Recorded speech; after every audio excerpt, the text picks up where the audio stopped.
जय श्री राधे सभी लोगों को। तो आज हम लोग जा रहे हैं एक बहुत ही सुंदर जगह पे। हम लोग इस समय आए हुए हैं झारखंड में रांची। रांची के अंदर एक बहुत ही सुंदर जगह है कुजू, जहाँ पर है हमारा एक बहुत ही सुंदर स्थान जिसका नाम है चरण पहाड़ी।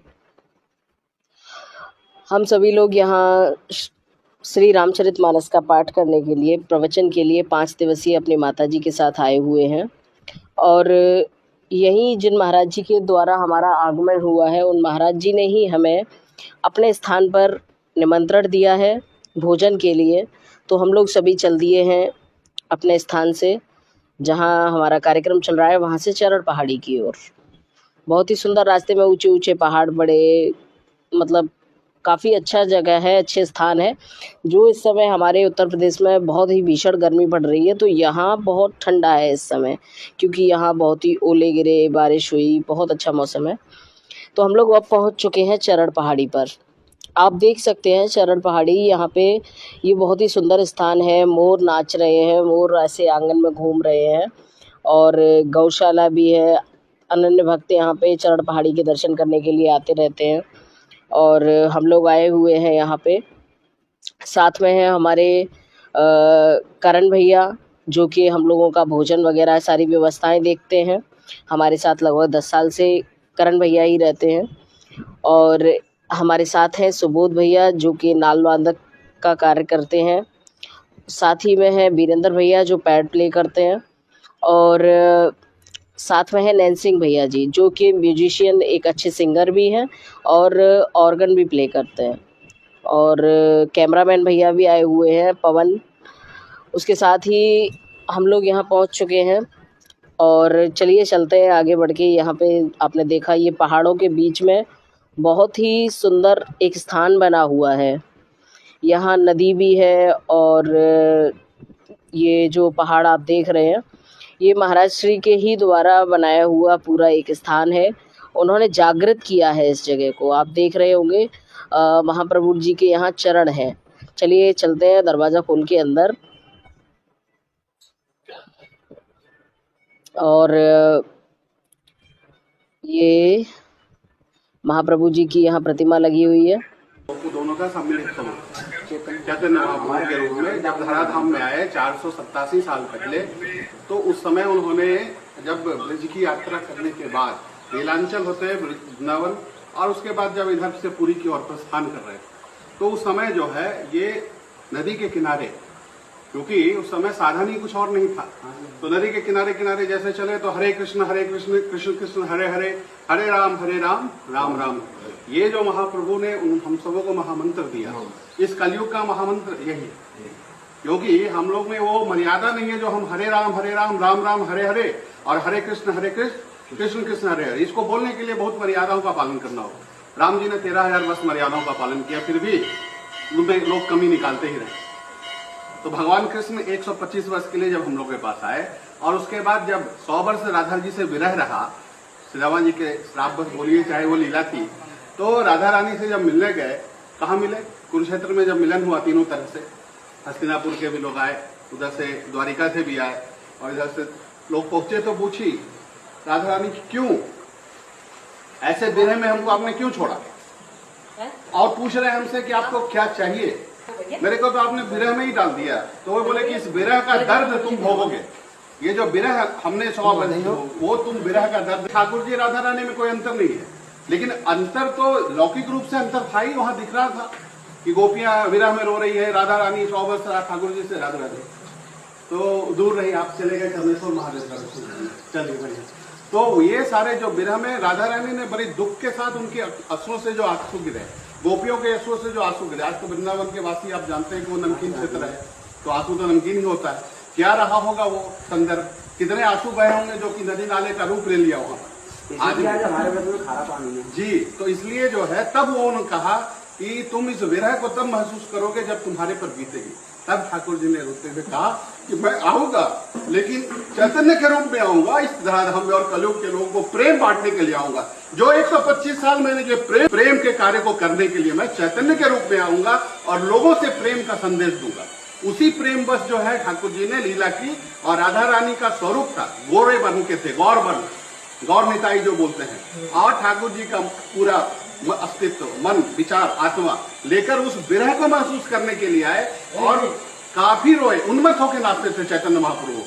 हे प्रभु राधे राधे बोलते, प्रभु प्रभु करते करते एकदम उन्मत्त होके नृत्य करते करते हरे कृष्ण कृष्ण कृष्ण हरे हरे, हरे राम राम राम हरे हरे, ये बोलते बोलते इतने उन्मत्त हो जाते थे, ऐसा नृत्य करने लगते थे कि जहां तहां गिर जाते थे। उनको उठा के फिर लाया जाता था सेवा में, फिर उस सेवा में भगवान फिर से वही, तो उस विरह को उन्होंने कहा कि उस विरह को जो ठाकुर जी बोले कि राधा रानी ने उस विरह का पान किया, उस पान को मैं भी रसपान करने के लिए चैतन्य महाप्रभु के रूप में आऊंगा, और वही अवतार हुआ है चैतन्य महाप्रभु का। 487वें पेज में आप देखिएगा कि लिखा हुआ है चैतन्य चरितामृत में कि मैं गया धाम से जब जा रहा था तो मैं कुंज, भारी खंड के कुंज प्रदेश होते हुए मैं इस यात्रा को किया, तो वही कुंज प्रदेश आज का कुज्जू है, और ये वही झाड़ी खंड आज का झारखंड है। बोले राधे रानी सरकार की, चैतन्य महाप्रभु की, वृंदावन वासी की जय, जय गुरुदेव महाराज की, जैन पहाड़ी धाम की जय, जय श्री राधे। आइए आप लोग। तो आप सभी ने सुना कि महाराज श्री ने कैसे यहाँ की कथाएं सुनाई। आइए दर्शन करते हैं चरण चिन्ह के। ये चैतन्य महाप्रभु जी के चरण चिन्ह हैं, और साथ ही जैसा कि महाराज श्री ने बताया कि यहाँ पर उनके साथ सभी वन्य जीव जैसे कि घोड़ा, हाथी और शेर, जो भी जानवर यहाँ जंगल में हुआ करते थे, उन सभी ने यहाँ पे उनके साथ ही नृत्य किया, जिनके पग चिन्ह यहाँ बने हुए हैं। ये चैतन्य महाप्रभु जी के चरण चिन्ह हैं जो मैंने अभी आपको दिखाए हैं, जिन पे हल्दी के, चंदन के, कुमकुम के निशान लगे हुए हैं। ये सभी की अपनी आस्थाओं के प्रतीक हैं। और ये महाराज श्री जिन्होंने हमें कथा सुनाई थी, ये हमारे आदरणीय जो गुरुजी हैं, जिनके माध्यम से हमारा जाना हुआ, उनके परम शिष्य हैं। और ये देख सकते हैं आप, ये सभी ये बहुत ही सुंदर स्थान है, बहुत ही रमणीक स्थान है कि गुरुदेव ने यहाँ पर किस प्रकार से जागृत करने में उन्होंने अपना कितना समय लगा दिया। बहुत उन्होंने यहाँ मेहनत की है कि पत्ता पत्ता, राई राई भी उन्हीं के हाथ की जोड़ी हुई है यहाँ पे। और चलिए आगे चल के अभी यहाँ मैं आरती के भी आपको दर्शन कराऊंगी।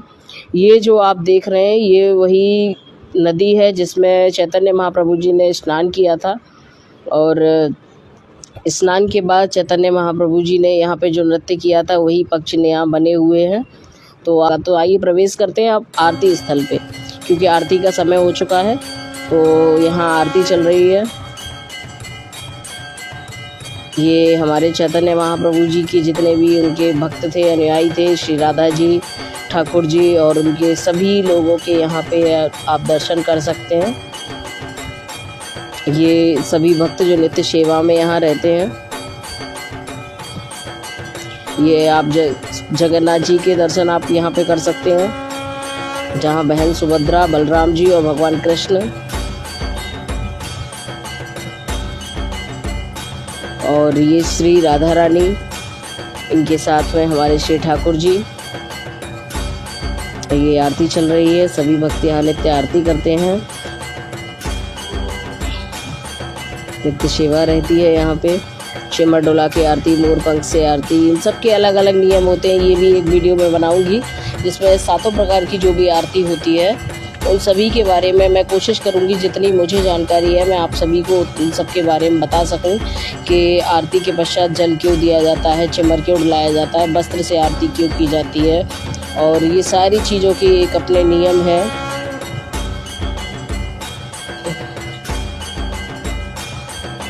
आरती में प्रवेश किया, बहुत ही सुंदर क्षेत्र है, बहुत अच्छा लगा। ऐसा लगा जैसे मानो हम एक दूसरे वृंदावन में आ गए हों। वृंदावन का ही कोई रमणीक स्थान है। हमारे वृंदावन में भी इतनी सेवाएं होती हैं, लेकिन कहना तो नहीं चाहिए, लेकिन हमारे वृंदावन में जितने भी पंडा पुजारी हैं उन लोगों ने सेवाओं का खेल बना रखा है। सेवा तो करते हैं, लेकिन जो भी भक्त आते हैं, श्रद्धालु आते हैं, उन्हें सेवा करने का मौका नहीं मिलता, ना दर्शन करने का अच्छे से सौभाग्य प्राप्त होता है। तो ये देखिए कैसे यहाँ पे गुरुजी ने यहाँ एक अच्छा सा प्रांगण तैयार किया हुआ है कि यहाँ मोर, ये इसी प्रकार से ऐसे कई सारे मोर हैं जो घूमते रहते हैं। चरण चिन्ह बने हुए हैं, देखिए ये एक बार फिर से ये देखिए लेकिन हाँ, ये तो है कि गंदगी आपको हर जगह मिलेगी, क्योंकि जहाँ भी पर्यटक लोग जाएंगे वहाँ गंदगी होगी। तो चलिए आइए अब चलते हैं भोजन सेवा में। यहाँ गुरुजी ने कई प्रकार का भोजन कराया हम लोगों को। ये गुरुजी बैठे हुए हैं माताजी के साथ में, और अब हमारी सभी लोगों की गुरुजी ने बहुत ही सुंदर ये पटका प्रसादी उड़ाकर हम लोगों का यहाँ से भागलपुरी गमछा उड़ाकर हम लोगों को विदाई दी। और देखिए यहाँ कितनी तेज़ बारिश होना शुरू हुई है निकलते टाइम पे।